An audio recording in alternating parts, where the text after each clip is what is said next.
बिस्मिल्लाहिर्रहमानिर्रहीम। आज हमारा टॉपिक है द मैकेनिज्म ऑफ ब्रीदिंग, सांस लेने का जो मैकेनिज्म है। सबसे पहले हमने कहना है जी what is breathing. The physical movement जो एसोसिएटेड होती हैं किसके साथ, विद गैसेस एक्सचेंज, यानी हवा के अंदर आने और बाहर जाने के साथ जो भी फिजिकल मूवमेंट जुड़ी होती हैं उस पूरी मूवमेंट को क्या कहा जाता है, ब्रीदिंग।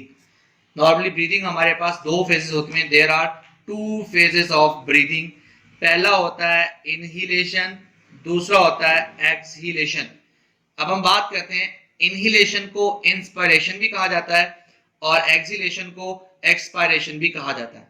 वो फिजिकल चेंजेस जो इनहिलेशन के दौरान होती हैं सुन लीजिएगा। ड्यूरिंग इंस्पायरेशन जब हवा अंदर दाखिल होती है, रिब्स मसल कॉन्ट्रैक्ट सिकुड़ते हैं एंड रिब्स आर रेज्ड, ऊपर की तरफ उठती हैं। रिब्स के ऊपर उठने की वजह से, मसल के कॉन्ट्रैक्ट करने की वजह से, बिल्कुल उसी टाइम क्या होता है, डोम शेप डायाफ्राम, जो मैंने बताया था कि लंग्स की डाउन साइड पे पेट और फेफड़ों के दरमियान एक पर्दा सा होता है, उसे बोलते हैं डायाफ्राम। वो क्या करता है, कॉन्ट्रैक्ट करता है और नीचे की तरफ चला जाता है।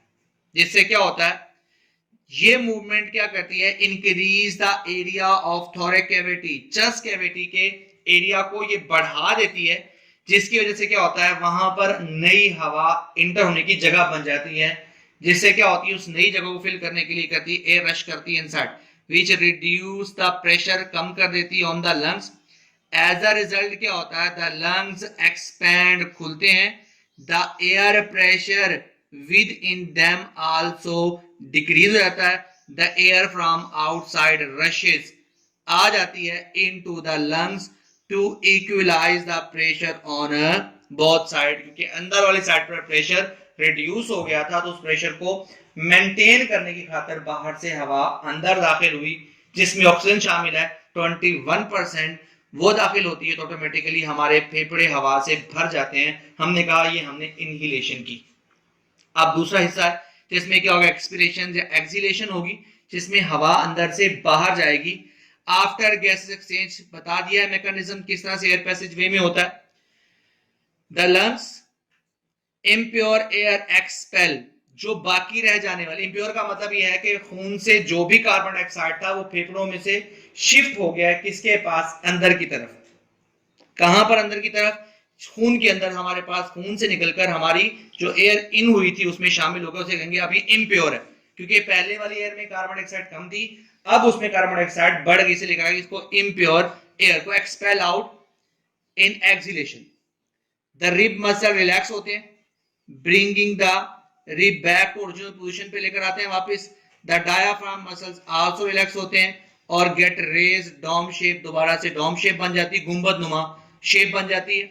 This reduce the shape in chest cavity, automatically क्या होगा, अंदर का प्रेशर बढ़ेगा and increase the pressure on the lungs, lungs के ऊपर प्रेशर बढ़ेगा। द लंग्स कॉन्ट्रैक्ट, सिकुड़ेंगे and the air is expel out of them.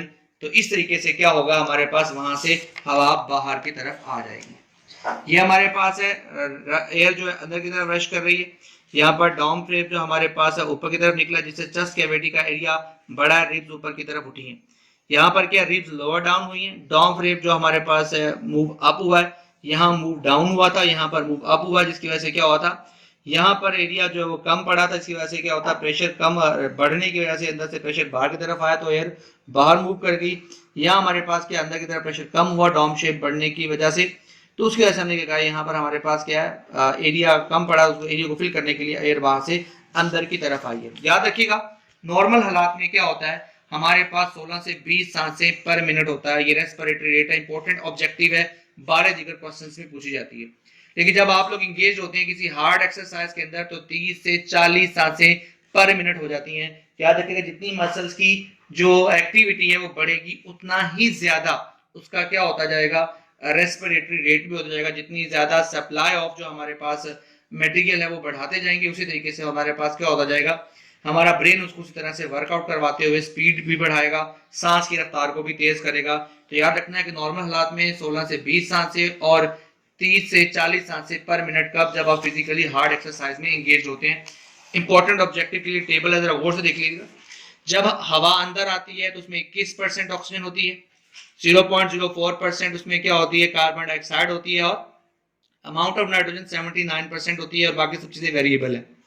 लेकिन जब यही हवा अंदर से बाहर आती है तो 16% ऑक्सीजन होती है, उसमें कार्बन डाइऑक्साइड 4% हो जाती है, अमाउंट ऑफ नाइट्रोजन क्या होती है हमारे पास, क्या होती है 79%, सेम रहती है इनहेलेशन में भी और एक्सहेलेशन में भी।